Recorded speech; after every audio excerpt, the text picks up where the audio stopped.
Okay, welcome in everybody. Lufo from LUFOELT.com coming at you with another speaking and listening video.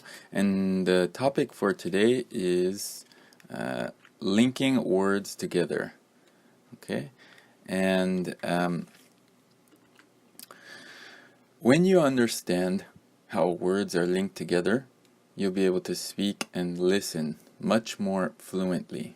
One thing that I very often hear from non-native speakers is that when they listen to native speakers talking, they say, "Oh, I can't understand because they're speaking too fast." Sometimes this may be the case.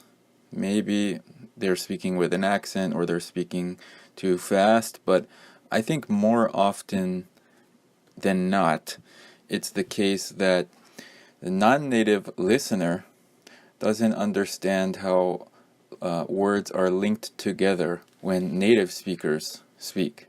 So that's the topic for today's video, and that's what we'll be looking at today. So what does linking words together actually mean? Well, first of all, I think it's really important to understand the differences between reading and writing versus listening and speaking. So let's think about some of those differences. What are the differences? Okay.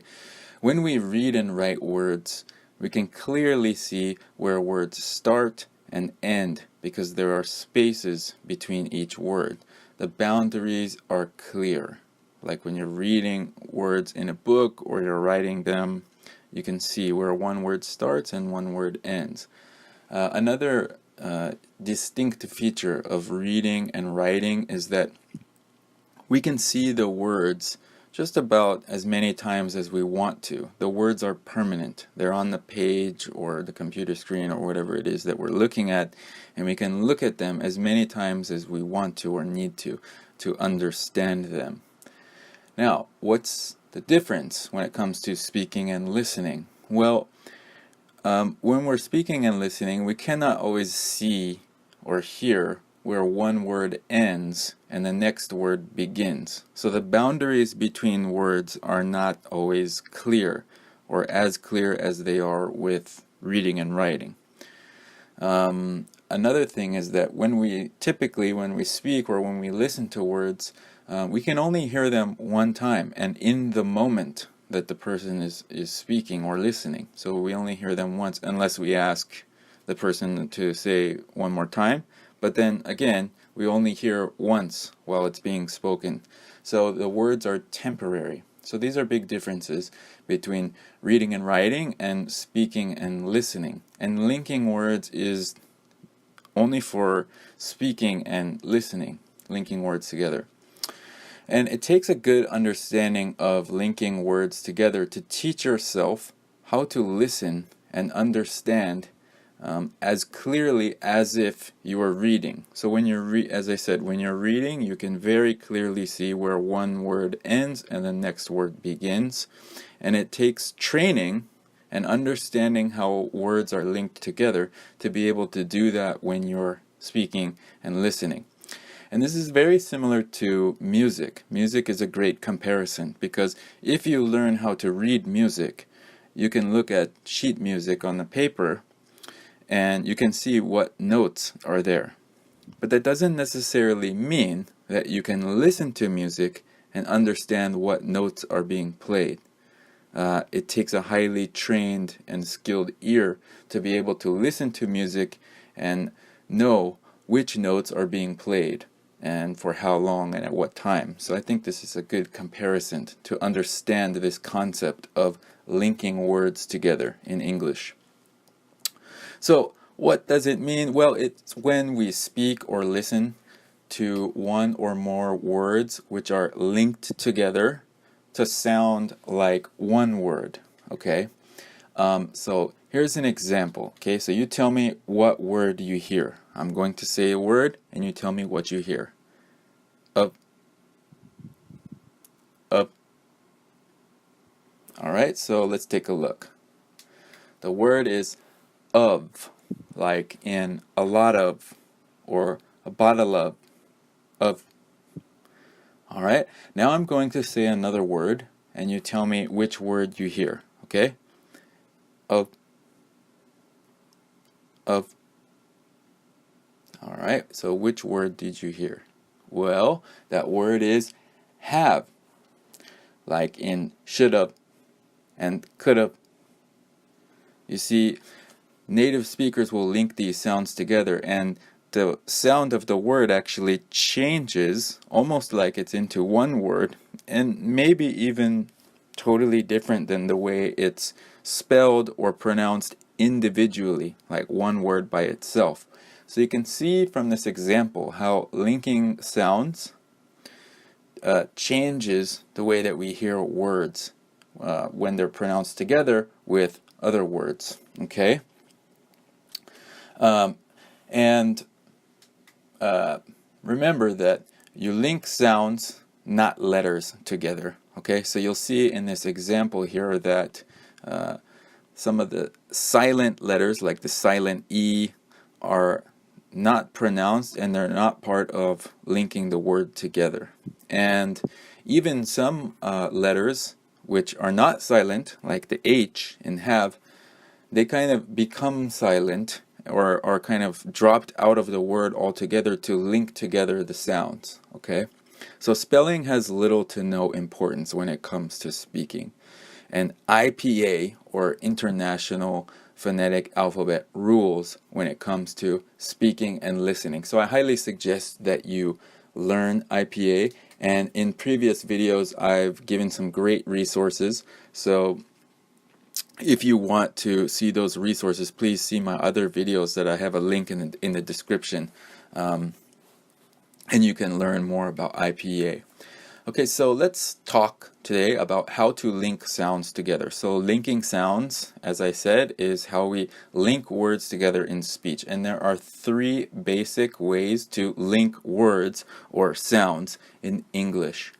All of them have to do with what phoneme or sound one word ends with and what phoneme or sound the next word starts with, because you're connecting the last sound of one word with the beginning sound of the next word. Okay, and so knowing how to pronounce the ending sound of a word is really important for learning how to link words together. So if you have trouble with this, or you have never really studied pronouncing the ending sounds of words, please see my other video about the ending S sound. I'll put again the link in the description, and I'll be coming out with more videos which have to do with pronouncing the end sound of different types of words. So this is very, very important when it comes to learning how to link words together.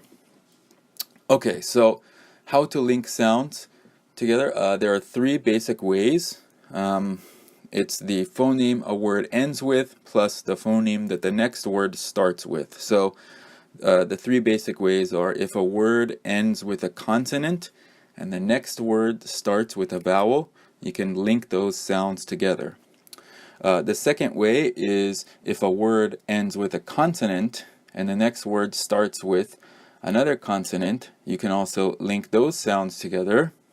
And the third way is if a word ends with a vowel and the next word starts with a consonant, you can link those sounds together. All right, so today we're going to be looking at the first way, when words ends with a consonant and the next word starts with a vowel. All right, so let's just take a look at an example here. The buses are late. All right, and remember, we're thinking about consonant sound at the end of one word plus a vowel sound at the beginning of the next word. So can you see here what sounds should be linked together? Consonant plus vowel sounds. Which ones should be linked together? Well, it is buses are. The IZ sound at the end of buses and the vowel sound at the beginning of the word are. Okay, these are the sounds that get linked together, and buses are becomes sounds like one word. The buses are late. All right, and actually this combination This linked sound together is what really confuses a lot of non-native speakers and why they feel like it's so difficult to understand, and native speakers speak so quickly it's hard to understand them. It's this sound, isa. The buses are late, excuse me. The buses are late, all right? This isa sound is what non-native speakers are not familiar with because they don't practice this when they're reading and writing. All right, this is only in speaking and listening. All right, so this is very, very important to improve your speaking and listening fluency, is developing a pattern of understanding of these linked sounds and these linked words that come together to make these kind of new sounds, like the buses are late. All right. And if you haven't studied the ending sounds of words, as I said, if you don't know the difference between these three words, the ending sound of these three words that you see on the left here, please go see my other video, and it explains that very clearly. You'll see that video and you'll understand how it will really, really help you with linking sounds together. Okay, and as I mentioned, I'll be coming out with more videos about that same topic, the pronunciation of ending sounds. So how to do this: you need to learn to pronounce the ending sounds of words and then learn how to link those sounds together. Okay, so consistently practicing these two things with your speaking and listening will improve your fluency dramatically, a lot. All right, so now I'm going to say two sentences, and I want you to get a pencil and paper and write down what you hear. All right, so first is, I have a bottle of orange juice. I have a bottle of orange juice. All right, that's the first sentence. Write that down. The second sentence, in America, people eat a lot of apples. In America, people eat a lot of apples. All right, that's the second sentence. Go ahead and write that down. All right, and let's take a look at those sentences, and you can see if you got them right. Okay, here are the sentences, the written form. You can read them here and see if you wrote down those sentences correctly that I said. Now, I want you to look at these sentences and decide what consonant ending sounds of words plus what vowel sounds at the beginning of the next word are linked together. Okay, so just draw a little arrow from one sound, in the ending sound of one word, to the beginning sound of the next word. Okay, so here's a little hint. In the first sentence, I have a bottle of orange juice. There are three consonant plus vowel linked sounds. And in the second sentence, in America, people eat a lot of apples. There are 5 consonant plus vowel linked sounds in the second sentence. Remember, it's a consonant sound at the end of one word and a vowel sound at the beginning of the next word. All right? So you go ahead and do that. Try to decide, where are those linked sounds? You can pause the video while you do that, and I'm going to show the answers in just a few moments. So pause the video, try to link the sounds together, and here are the answers. Okay, I have the E is silent, so the V and the sound in is linked together. Bottle, the E is silent once again, so the sound is linked together with the in of. All right, and then the end of the of is linked together with the O sound in the beginning of orange. Okay, so those are the 3 there. And in the second sentence, the N sound at the end of in and the vowel sound A at the beginning of America, those are linked together. And then the L sound in people, again, the E is silent in that word, so the O sound is linked together with the E sound at the beginning of eat. And at the end of eat, there's a T sound, which is linked together with the vowel sound in and then the T sound at the end of lot is linked together with the sound, the O in the beginning of, and then at the end of, the V sound is linked together with the A sound in the beginning of apple. Alright, so these are the 5 linked sounds in that sentence.